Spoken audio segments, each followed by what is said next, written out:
সংবাদপত্রের স্বাধীনতা।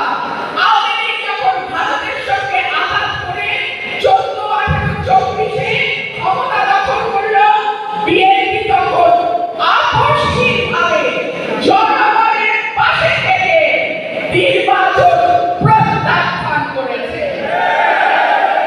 দেশনেত্রী বেগম খালেদা জিয়া চাইলে যেতে পারতেন না সংসদে, 100 বার যেতে পারতেন, কিন্তু উনি যান না।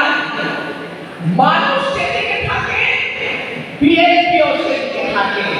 সেজন্য দেশনেত্রী বেগম খালেদা জিয়া বলেছিলেন, যখন বাংলাদেশ ভালো থাকে তখন আমি ভালো থাকি, আর যখন বাংলাদেশ খারাপ থাকে তখন আমি খারাপ থাকি।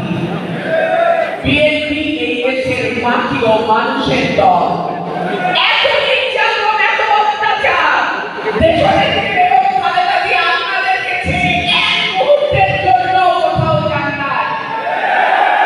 আর পয়লা সুযোগে শেখ হাসিনা তার সকল নেতা কর্মীকে বাংলাদেশের পালানে নিরাপদে চলে গেছে।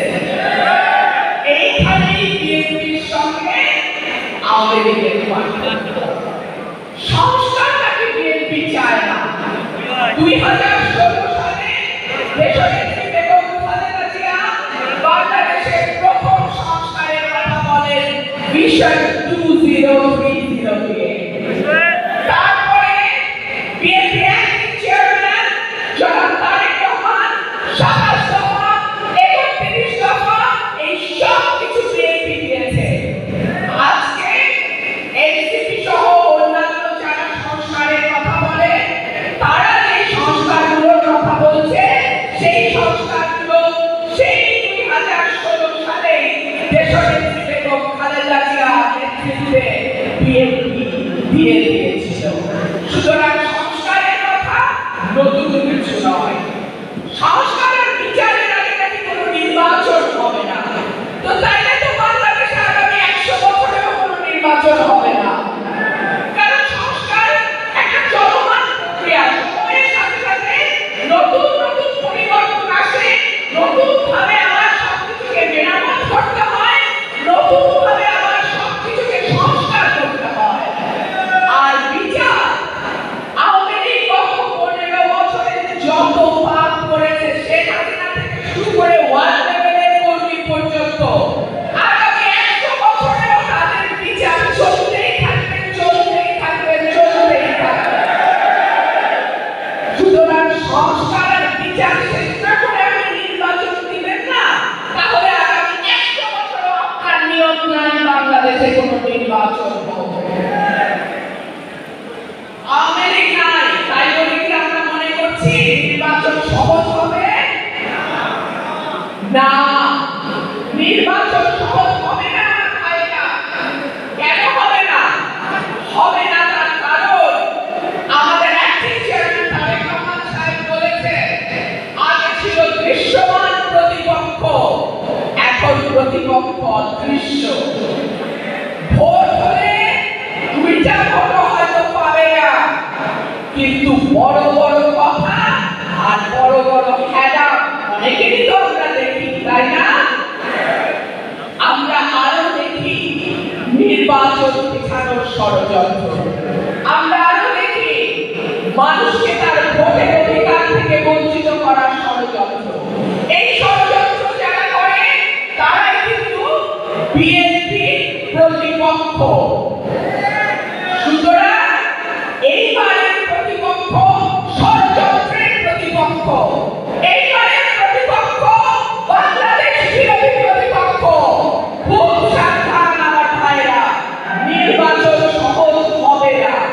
তবে এটাও বলি, 15 বছর বিএনপি নেতা কর্মীরা মাটি ছাড়ে নাই, আগামীতেও এক চুল মাটি আপনাকে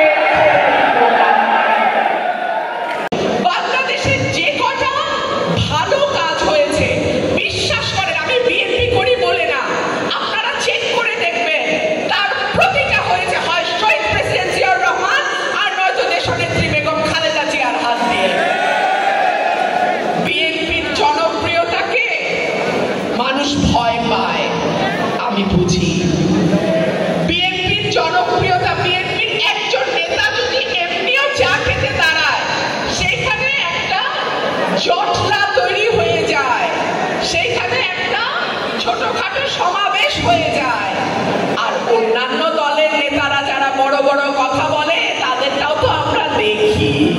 স্টেজে খালি নেতা নেতা, সামনে মিডিয়ার ভাইরা ছাড়া আর কোনো ভাই নাই।